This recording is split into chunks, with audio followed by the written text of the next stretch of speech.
Nous lançons maintenant une opération qui sera dénommée Oura Wachaba. Donc, mur de fer. J'espère que... Oura Wachaba. Et donc, c'est le rideau de fer. Au drame de l'immigration à Mayotte avec le naufrage d'un kwassa-kwassa. Le bilan est de 6 morts et 10 disparus. Le naufrage d'une barque d'émigrés clandestins en provenance des Comores. Un nouvel accident de kwassa-kwassa au large des Comores. Une barque avec à son bord 39 personnes a chaviré. C'est une barque comme celle-ci, transportant 38 personnes, qui a chaviré au large de cette plage.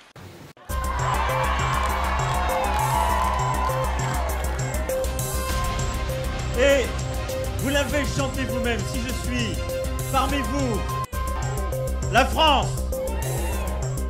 et donc Maoré Faranza. Maoré Nafaranza, Pacacho. Une barque traditionnelle pilotée par 3 passeurs, ils étaient 43 Comoriens. Et par-dessus tout, ce visa controversé a causé plus de 30 000 morts en 20 ans, dans un bras de mer de 70. Dans un continuum politique, la France instrumentalise dans la violence jusqu'à aujourd'hui des minorités sociales favorables à sa politique d'occupation coloniale. Simplement, c'est pas toujours facile, effectivement. Monsieur l'ambassadeur, vous nous avez parlé beaucoup, éducation, santé, justice, agriculture. Mais quand vous demandez aux citoyens lambda, ils disent toujours que nous, on ne voit pas où va cette aide. Avant, on dit l'aide vient, va aux formations, au retage, on nous envoie des experts, l'argent part.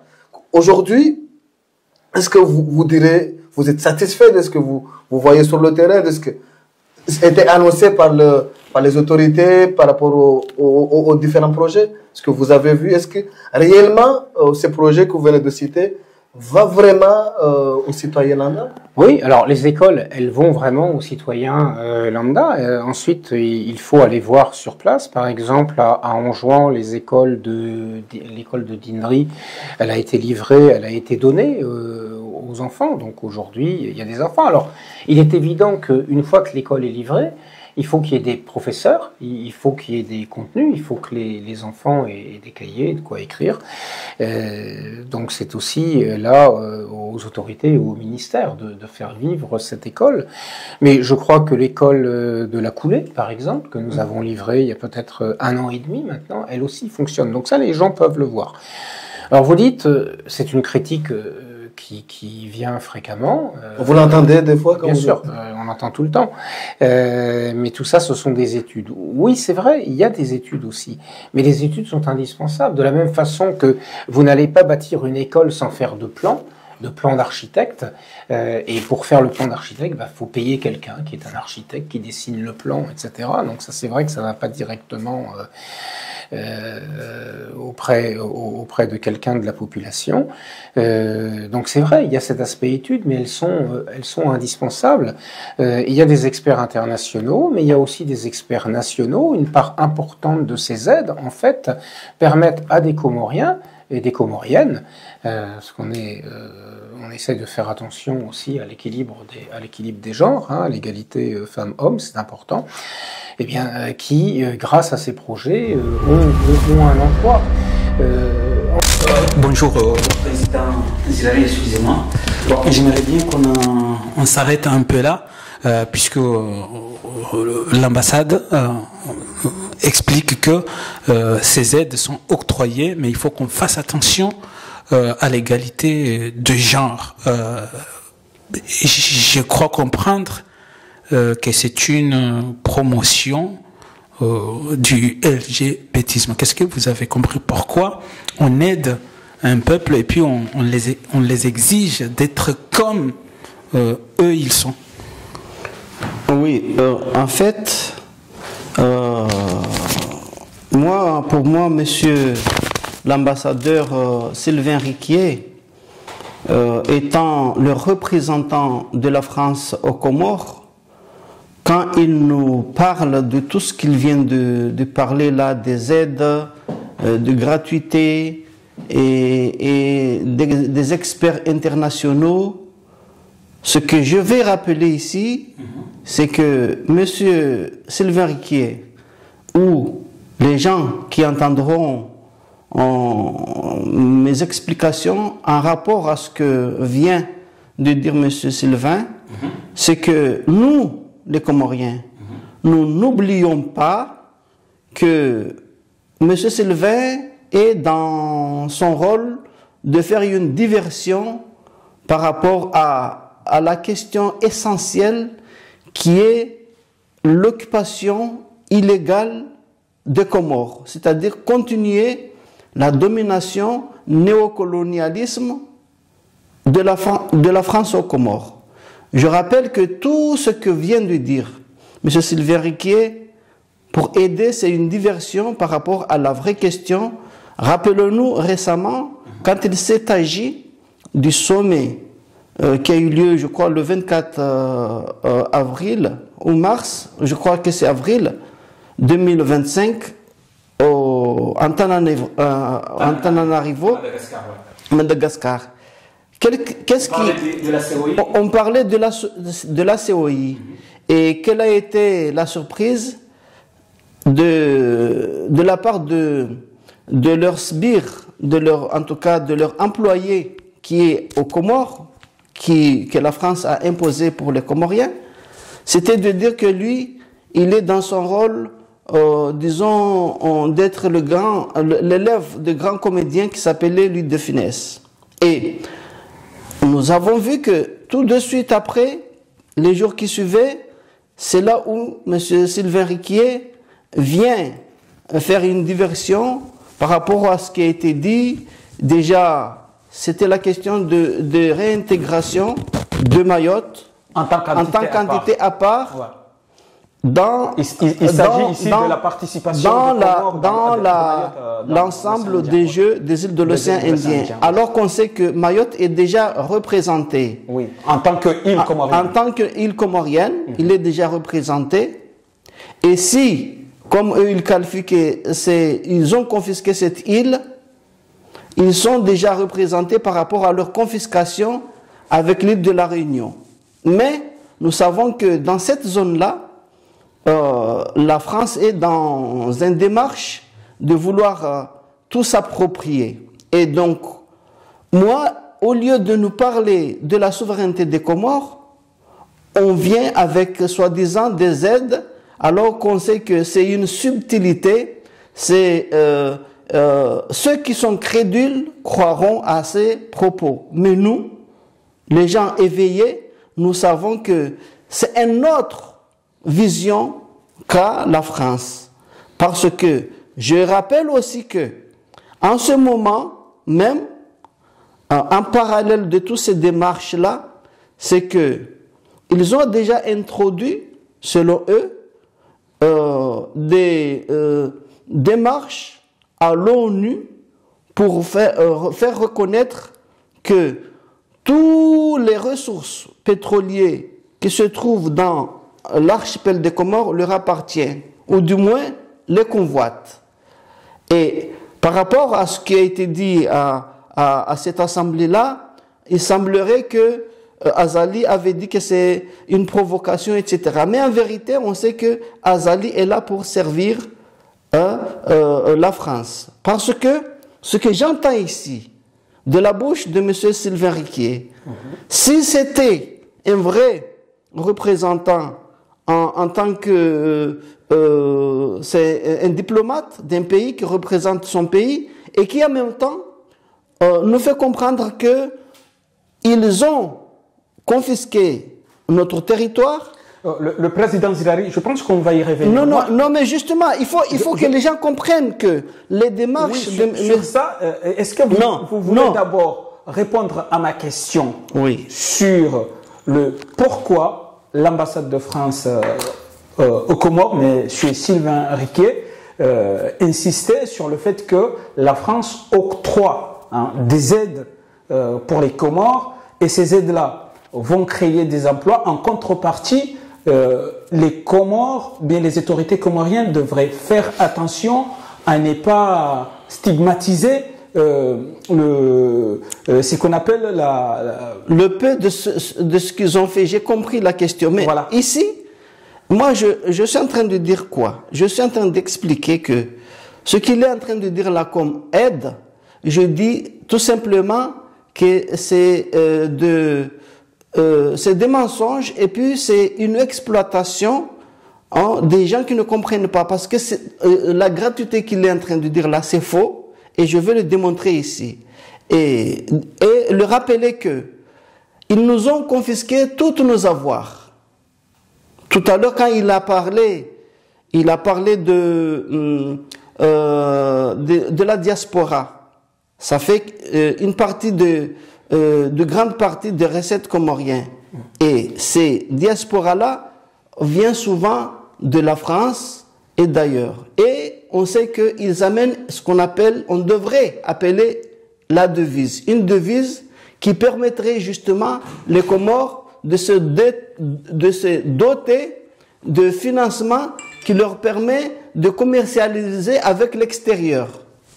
Et justement, c'est là où je vais faire comprendre aux Comoriens que la gratuité de ce que dit M. Sylvain Riquier, quand il s'agit des diasporas qui amènent souvent des voitures, et des voitures là, ils arrivent où? Ils arrivent à l'aéroport. Au port de Moroni. Au port de Moroni. Ouais. Qui c'est qui tout de suite les récupère? C'est justement le système français qui est là, si c'est Bolloré ou autre. Ouais.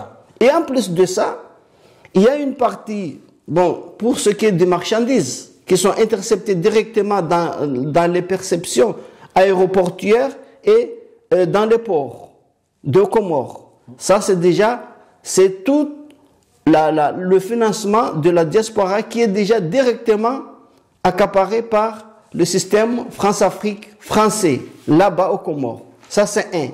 Confiscation de nos avoirs qui devrait être un réservoir, disons, de l'argent d'un autre pays étranger autre que les Comores. De ce point de vue, moi, je vais rappeler à M. Sylvain Riquier que l'argent des Comoriens qui viennent de la France, normalement, si ça avait été un pays qu'ils ne sont pas en train d'exploiter, normalement, on devrait déjà avoir les devises de ce, soi-disant, la diaspora. Ce que confisque la France, ça c'est un. Donc ça c'est déjà du vol de la part de la France envers les Comores. Ça c'est un. Et deux, M. Sylvain Riquier, vous êtes en train de nous voler tous les jours le fait de détenir ce que nous appelons la monnaie, soi-disant, des Comores, que vous confisquez tous les jours avec ce mécanisme de ce qu'on appelle compte d'opération dans votre trésor public ici en France. Ça c'est un. Donc l'argent qui est engendré par les dépôts des avoirs des Comoriens que vous utilisez dans d'autres contrées et que vous, soi-disant, donnez des multinationales ou même nationales ou même des entreprises, et que vous en tirez bénéfice derrière des revenus, des taxes que vous rajoutez après les avoir déjà fructifiés, ça c'est du vol envers l'argent du peuple comorien. Là, c'est de l'argent que vous nous volez. Je rappelle aussi que tous les jours, vous volez les ressortissants comoriens dans votre ambassade au Comores là-bas, à travers vos visas. Ouais, cette question-là, on va... Là, je suis en train de montrer qu'ils nous volent dans les aéroports. Ouais, ça, ils nous volent dans les visas que les Comoriens, par exemple, je rappelle aussi, par exemple, à Mayotte, tous les jours, quand ils demandent des visas et qu'on ne leur donne pas l'argent, cet argent-là, ils vont où? C'est confisqué par la France. Donc ici, ils vont faire une diversion, soi-disant nous dire que c'est de la gratuité, alors qu'ils nous ont volé de partout. Ouais, donc l'argent... Au-delà d'un point de vue économique, le président Sylvain, moi j'aimerais bien que... Parce que en fait, les mots de l'ambassade de France à Moroni cachent quelque chose. Puisque il me semble que l'ambassade est en train de rentrer dans la culture comorienne. Oui, parce qu'il a... En connaissant très bien, en sachant très bien que les Comores est un pays musulman, et en insistant sur le fait qu'on vous octroie ces aides, en contrepartie, vous devez tolérer l'homosexualité, puisqu'il l'a bien dit, je ne voulais pas... il parle d'égalité. L'égalité de genre, c'est-à-dire que nous devrons accepter l'homosexualité. Mais est-ce que je suis désolé, LGBT.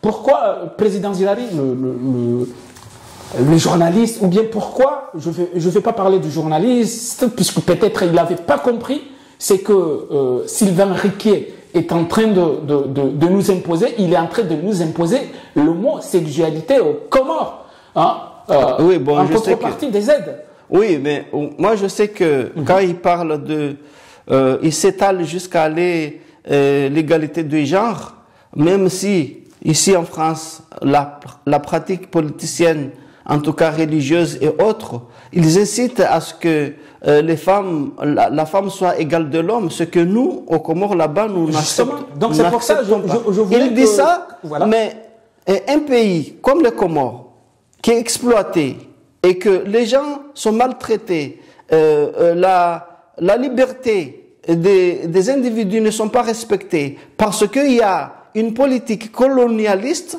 qui est imposée. Donc il n'y aura pas la liberté que veut nous montrer ici M. Sylvain Riquier, tout en sachant que la justice, il nous a dit dans les précédents propos qu'ils ont déployé de l'argent. Mais où sont les partis politiques pour former des magistrats? Ils ont pas répondu, président Zilari. Les partis qui défendent le soi-disant l'islam aux Comores. Non, mais tu sais qu'il y a la colonisation, il y a la peur de chacun, des individus. Ils savent très bien que tout ce que raconte M. Sylvain, c'est des mensonges. Mais comme on est des crédules, on est des gens qu'on manipule, qu'on malaye avec efficacité, et sans vraiment déployer des efforts, eh bien, c'est pour ça qu'ils déroulent tout ça. Parce que quand on l'entend ici, et qui parle de la grandeur de leur travail et du mérite, alors qu'on oublie vraiment ce qu'ils sont en train de faire. Il faut rappeler que tout ça, comme je l'ai dit tout à l'heure, que c'est une diversion. C'est qu'ils cachent un agenda qui est en parallèle de leur aide là pour nous faire endormir pendant que eux, ils sont en train de manipuler dans ce qu'il a dit tout à l'heure, dans les instances internationales et même sur place. Leurs techniciens sont déjà au pied d'œuvre pour essayer de commencer déjà l'exploration de pétrole et là-bas, et en même temps, parallèle de ça, ils ont introduit des démarches dans l'organisation des jeux des îles de l'océan Indien, tout ça. C'est pour ça qu'ils viennent aujourd'hui avec une petite ardoise de quelques millions qui est d'abord c'est des faux.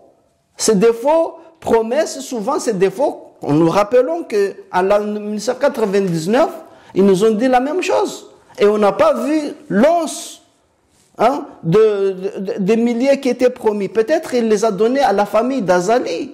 Et c'est comme ça. Donc moi, je suis en train de dire quoi? Je suis en train de dire que Sylvain Riquier nous a dit que peut-être d'ici 3 ans, ce qu'il est en train de dire là, les promesses de 85 logements, ça peut s'étaler. Il ne sait pas lui-même, il a dit qu'il ne sait pas que ça va finir d'ici 2 ans. Peut-être son successeur viendra achever tout ça. Mais c'est un gain de temps de la part de Sylvain Riquier ou de la part de la France tout simplement. Ici, il est le représentant de la France. Mais ce que vous n'oubliez pas, vous les Comoriens, c'est que toutes ces promesses-là, on les a déjà entendues. Ça, c'est un. Et 2, la gratuité ici annoncée, c'est faux parce que déjà, ils nous volent tous les jours à travers les mécanismes financiers que je viens d'énumérer ici. Dans les perceptions, la confiscation de notre monnaie. Il faut rappeler aussi qu'en 1994, ils nous ont dévalué la monnaie. Et on ne sait pas, jusqu'aujourd'hui, nous, en tout cas nous, les citoyens comoriens, nous ne savons pas combien la France nous a confisqué cette année-là. Parce que je démontre ici que quand nous avions des avoirs ou des dettes qui équivalaient, par exemple, 50 000, du jour au lendemain, les 50 000 là, ils ont été doublés par rapport aux avoirs que peut-être on devait les banques internationaux. C'est-à-dire que nous avions une dette, peut-être on était en déficit, nous avions une dette qui avoisinait les 1 million, je prends l'exemple, mais du jour au lendemain, on s'est trouvé que cette fois-ci, les dettes des Comores sont de hausse de 1 million de plus. On va revenir sur tout cette ça, question de est-ce que le peuple comorien, que Sylvain Riquier ici se vante de vouloir aider, est-ce qu'ils savent là où passer cet argent? Je pense qu'on aura l'occasion. Et si toutes ces confiscations-là, si nous les avions, on n'aurait pas eu besoin de l'aide de la part de la France. D'ailleurs, M. Sylvain Riquier, ça, c'est que il n'y a aucun pays au monde que la France a aidé par des constructions de leur école, etc. Et là, le succès que Sylvain veut nous faire comprendre qu'en juin, il y a des écoles qui ont fini, etc. Vous savez, M. Sylvain Riquier, nous n'en avons pas vu un seul exemple au monde de l'aide de la part de la France dans aucun pays que vous prétendez aider et que vous avez soumis dans les mêmes mécanismes, dans les mêmes méthodes de voyous. Hein? Je dis le mot. Oui, ce sont des méthodes de voyous, de pillage de ressources des pays, les 15 pays que la France a imposé et impose des dirigeants, a confisqué leur monnaie. Une petite question. Et ces pays-là ils ont toujours eu les mêmes propos, les mêmes méthodes, les mêmes mécanismes, les mêmes mensonges, et on sait à quel niveau, disons, de mendicité sont ces pays-là aujourd'hui. Ils ont un pays phare qu'ils ont imposé. Ici, il s'agit des Comores et la Côte d'Ivoire. D'ailleurs, peut-être on viendra tout à l'heure parce que nous savons que en ce moment, la banque qui est aux Comores là-bas, c'est une filiale peut-être des hommes d'affaires, des gens qui sont à la Côte d'Ivoire. On ne sait pas par quel mécanisme ces gens-là sont en train de détourner la BFC, oui. La BFC. Donc tout ça, un peu plus sur le dossier de la BFC. C'est pour et toutes ces questions-là, c'est parce que le citoyen comorien, en tout cas, ne savent pas ou ne s'intéressent pas à le savoir. Donc on veut ici entendre des sottises, on va aider les Comores, alors que vous, M. Sylvain Riquier, vous êtes en train de nous voler. Vous confisquez nos marchandises quand on vient dans notre île Mayotte. Ça, je l'ai vécu moi-même. Je ne parle pas de quelqu'un qui est... Mais dès que vous amenez des ambrevades, par exemple, ça, ici, il n'y a pas de contrôle d'hygiène, etc., vous les confisquez. Vous nous refusez. Et pourtant, oui. Même si ça vient de la France? Non, ils ne veulent pas que nous, les Comoriens, circulons dans nos îles. Vous parlez quand on vient de... Non, oui, je parle des Comores. Oui, vous avez dit qu'on taxe par exemple des produits. On confisque des marchandises. Par exemple, des denrées de première nécessité que je pars dans juin et j'amène à Mayotte. Que vous avez ramené dans Voilà, ils les confisquent. J'ai compris. Et ça c'est de la criminalité parce que le peuple comorien... Ils veulent empêcher que... Oui, ils veulent empêcher l'unité des Comores. Ils veulent assoiffer les Comores. Ils veulent que les Comores restent dans la mendicité pour qu'ils viennent avec leurs larmes de crocodile faire semblant de nous aider. Vous ne nous aidez pas. Vous nous ferez du bien si vous partez de chez nous et vous nous laissez tranquilles. Parce que là, c'est un projet de vouloir passer en douceur le temps que nous dormons ici avec soi-disant de l'aide et comme ça aux Nations Unies, ils accélèrent et là-bas, leur dossier, et là-bas aussi dans l'océan Indien, ils vont aussi magouiller.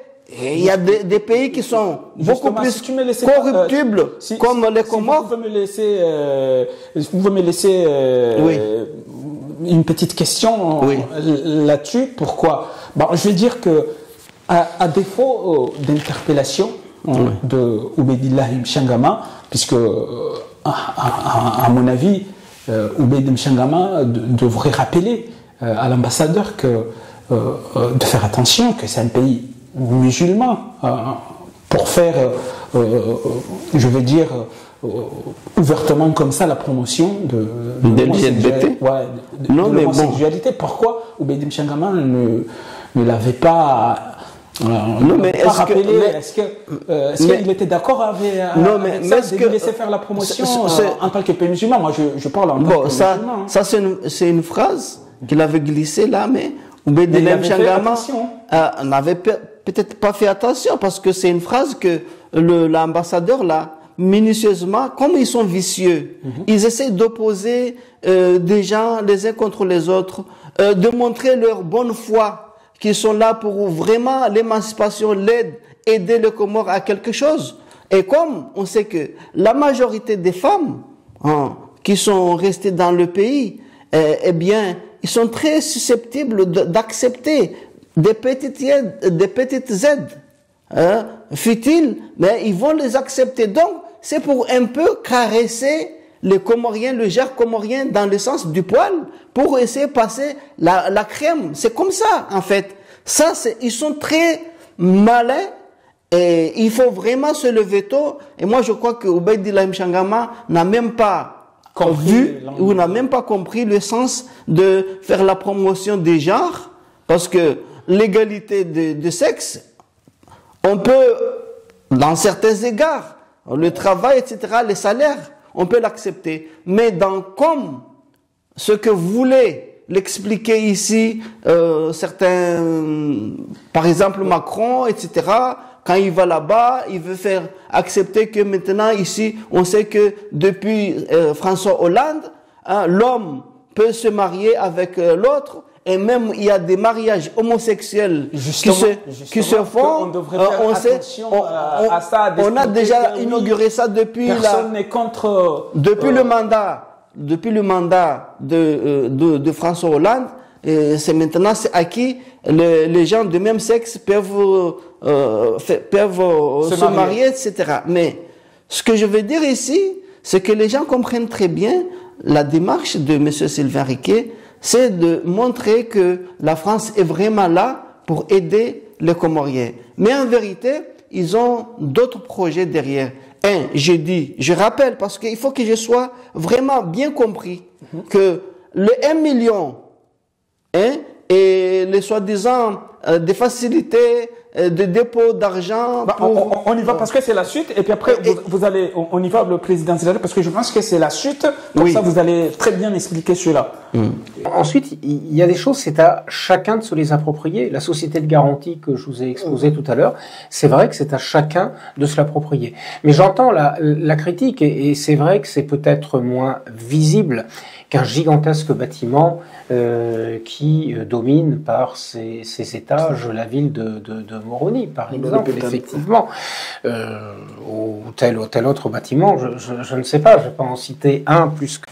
Président Zilari, mais il parle de quel bâtiment qui, à Moroni, de plusieurs étages qui dominent, qui sont ces bâtiments-là. Ces bâtiments-là sont visibles par rapport au projet. Non, en fait, non, il faut que ce monsieur dit quelque chose. Il se moque des Comoriens, ou bien? Oui, mais bien sûr.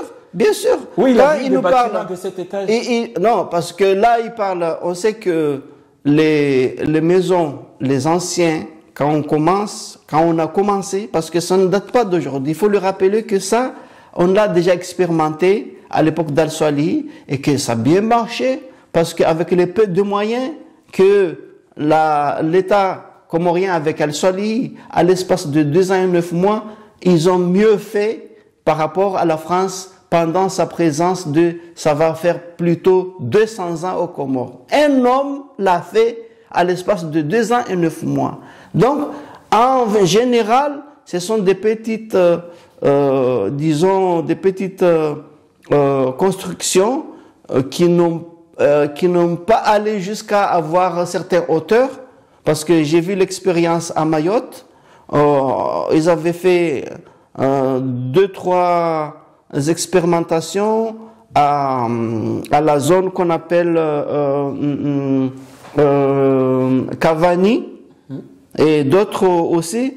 Eh bien, 15 ans après, voire 25 ans après, ils ont été obligés de les maisons individuelles construits avec les mêmes matériaux, parce qu'il faut se rappeler que ici la terre n'est pas vraiment le problème, mais quand on ne l'a pas cuit, parce que la pierre cuite peut durer même 100 ans, mais la façon dont on les fait là-bas, on les mélange avec une partie d'argile et du ciment, et forcément ils ne peuvent pas aller loin et ils ne peuvent pas atteindre certaines hauteurs, bien sûr, parce que l'étude et les matériaux, et puis l'ambition n'est pas là, parce qu'ici on peut faire des terres cuites, et les fabriquer et faire même des étages. Donc, le mécanisme qui est mis en place là-bas et même qui a été expérimentalisé, je crois que Sambi a voulu le faire, parce que ça peut se faire avec des maisons en briques.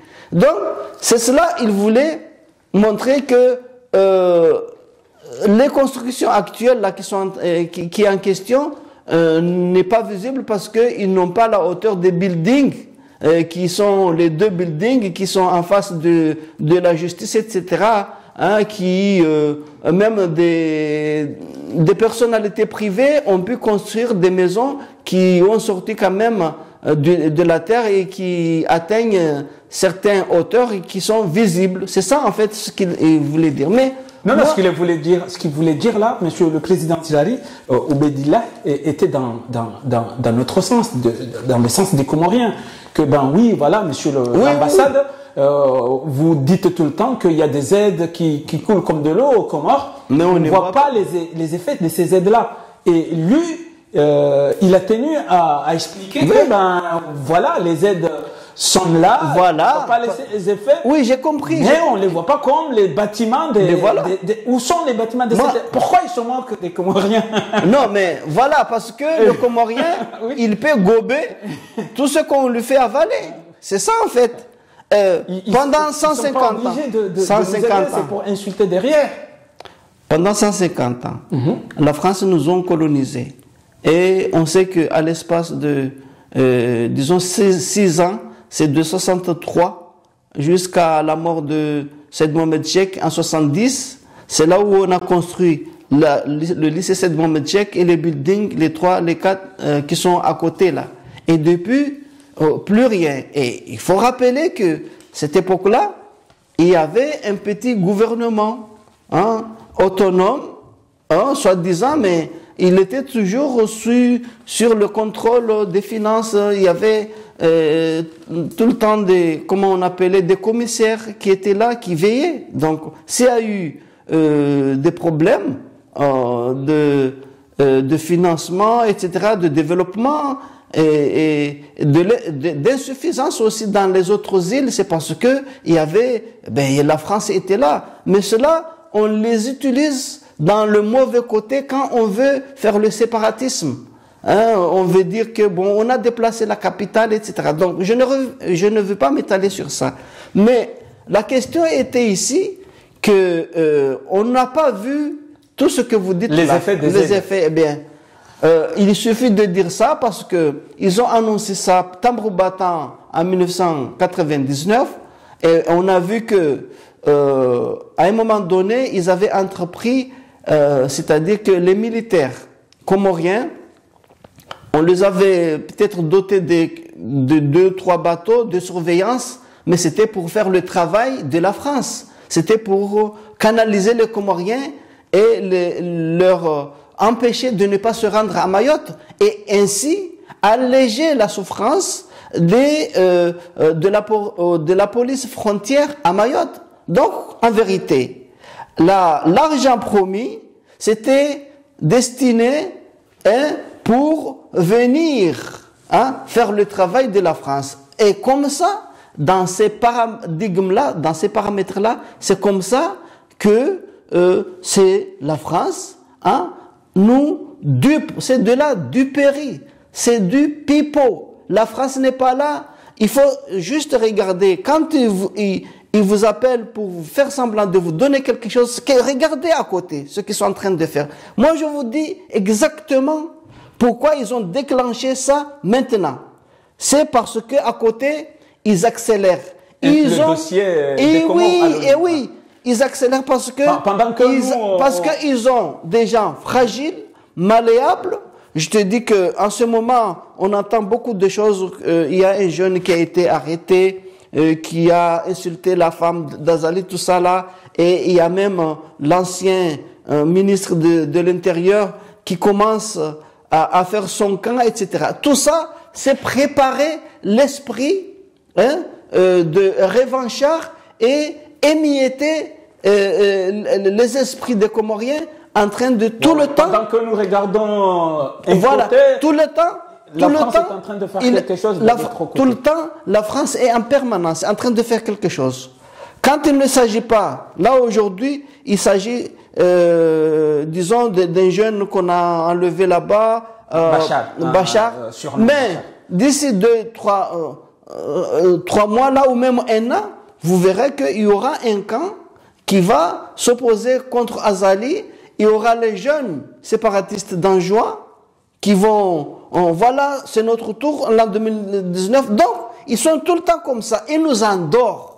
Ils nous endorment comme ça. C'est une diversion. C'est pour cela que moi, je suis en train de rappeler que la France, avec tout ce qu'il fait, il nous confisque nos biens.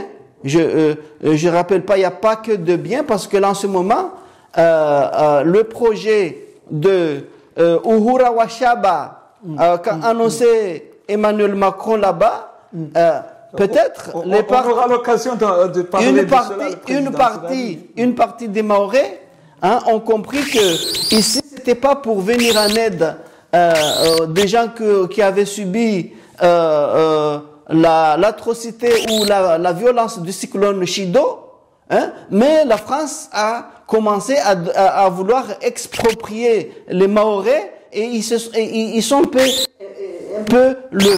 Tout ça, moi je vous dis que par rapport à 2 millions, soi-disant 2 millions qui est annoncé, ce qu'ils nous prennent la France, ce n'est même pas 0,03% de ce qu'ils nous prennent. Donc, il n'y a pas de gratuité derrière si on regarde tous les niveaux que je viens de citer là, et vous verrez bien que ici c'est un leurre, c'est un mensonge. Bon, nous allons écouter, nous allons passer à l'étape suivante en ce qui concerne le... Plus que d'autres, c'est vrai que c'est moins visible peut-être, mais ça a aussi un impact concret dans la vie des gens. Et ce que je peux vous dire de façon certaine, c'est qu'on est clairement sorti d'une phase au cours des 3 années qui viennent de s'écouler, en effet, où il y a eu beaucoup de lancements. On a vu l'hôpital d'Ambeni aussi. On a vu des tas de choses comme ça, en effet, où là, on est dans la construction, dans la livraison.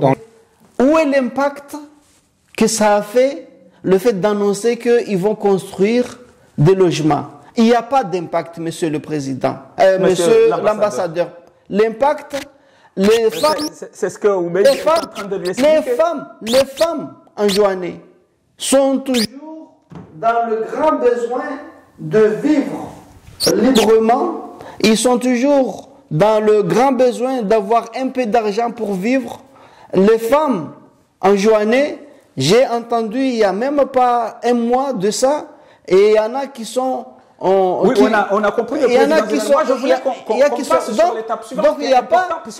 L'ambassade avait parlé de 2 300 000... On ne voit rien du tout. 2 300 000 octroyés pour la société de garantie comorienne. Il s'agit de l'argent injecté dans les banques pour garantir les prêts que les banques vont devoir faire contracter aux entreprises. Oui, mais ça... Et déjà, on sait que... Bon, pourquoi ils ont ciblé le secteur bancaire alors qu'on sait que s'il y a un secteur qui devrait être aidé, c'est le secteur énergétique. Il n'y a pas d'énergie aux Comores, donc tout ce qui est investissement... De toute façon... Une deuxième question, pourquoi ils ont ciblé les banques alors qu'on sait que récemment il y a eu 3 milliards de l'argent des Comoriens qui a été dilapidé par le gouvernement, oui.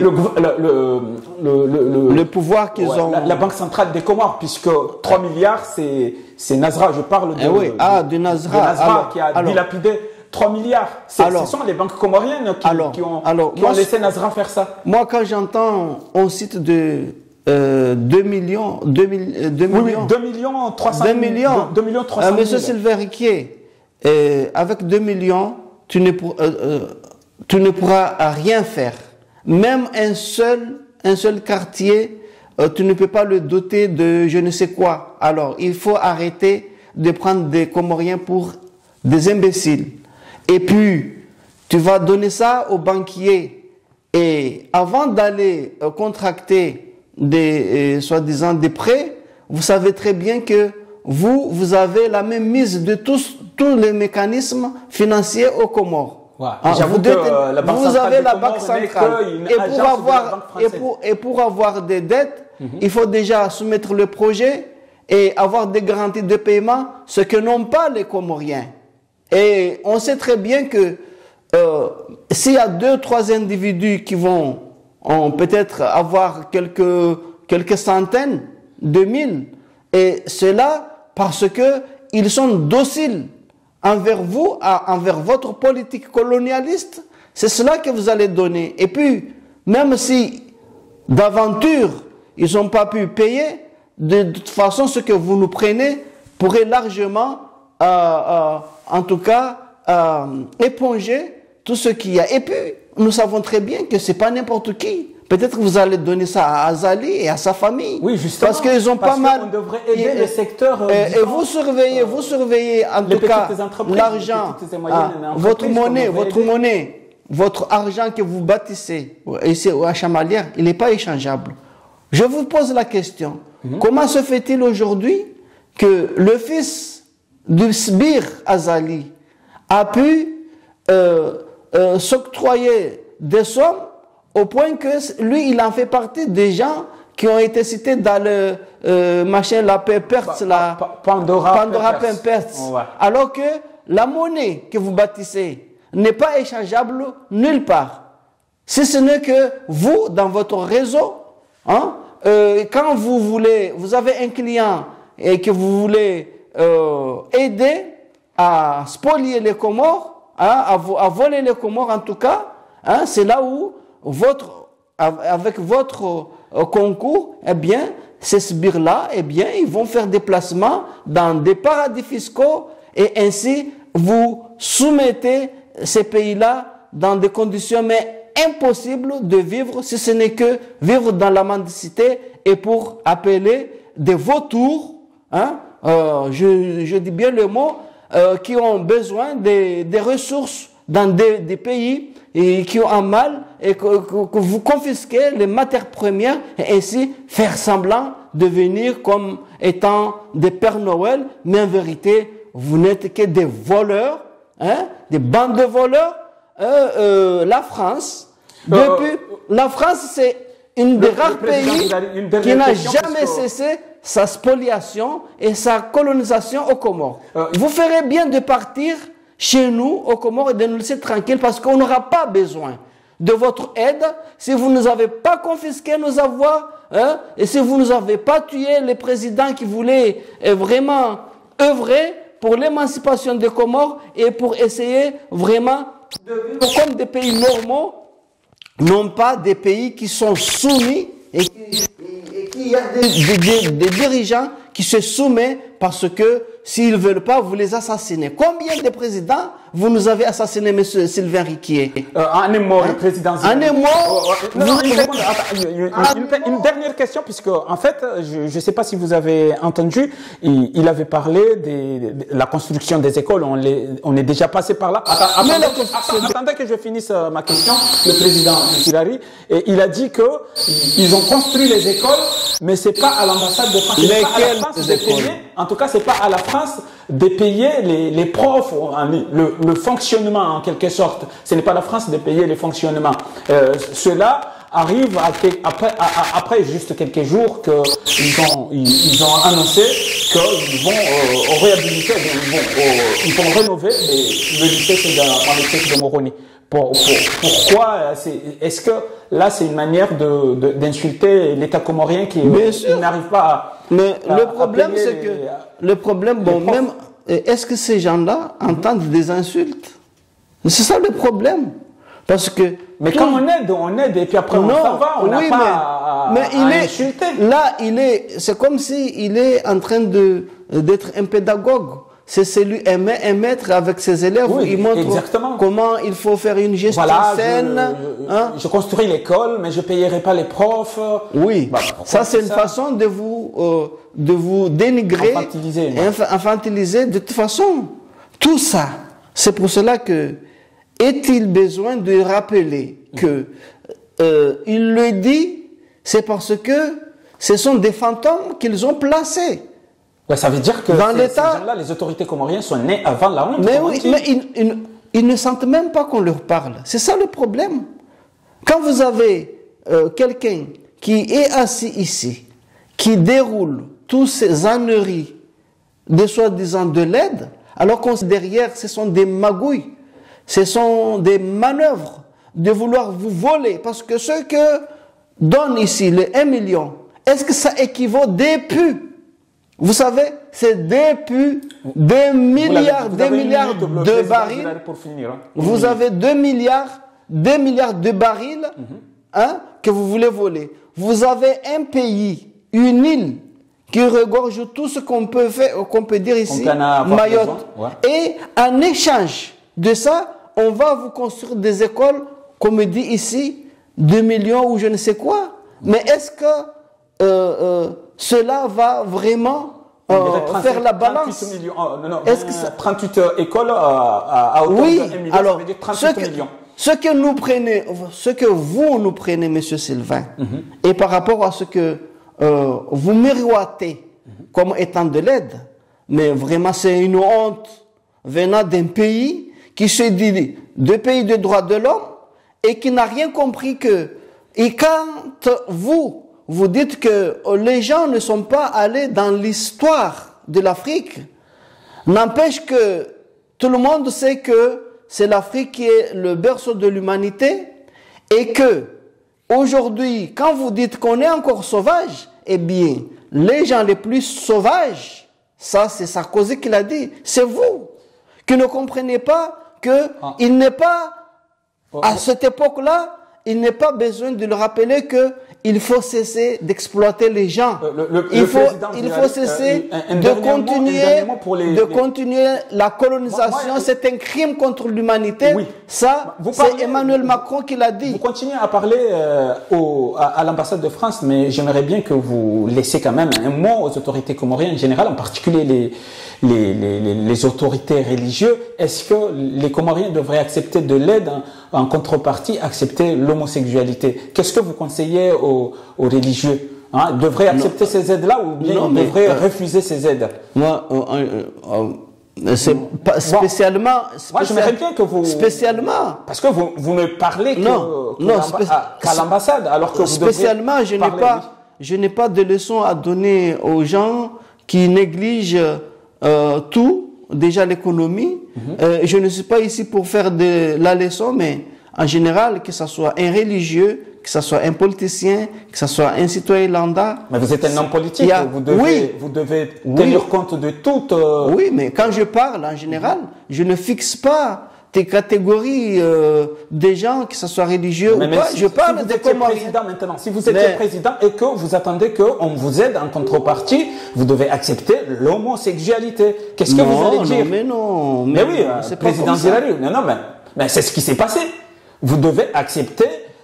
J'accepte quoi? Moi, je te dis. C'est la condition de l'aide, hein. Il l'a bien dit. Hein. On vous aide, mais il faut faire attention. Azali, c'est Azali qu'on aide là, c'est pas moi. Moi, j'aurais pas besoin de l'aide de la France. Ça ferait longtemps que je les aurais déjà chassés. D'ailleurs, c'est ce qu'avait voulu faire Ali Swalihi, mais ils l'ont tué. Moi, j'aurais pas tergiversé avec quelqu'un qui veut me voler. Vous imaginez? Mais là, je vais prendre 2 millions. Soit disant, quelle aide? Voilà. Tu m'aides à me prendre à mon pays?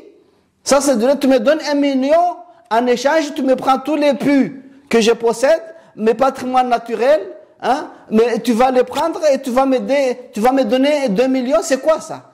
Merci beaucoup, le président. Mais vous imaginez un peu l'insulte? En tout cas, nous allons Parce que là, vous me chosifiez. Oui, en tout cas, la prochaine fois, encore une fois, nous allons continuer à débriefer. Il s'agit ici à débriefer l'interview ou bien l'entretien de Monsieur Sylvain Riquier avec Obeidillah Mchangama sur Facebook FM.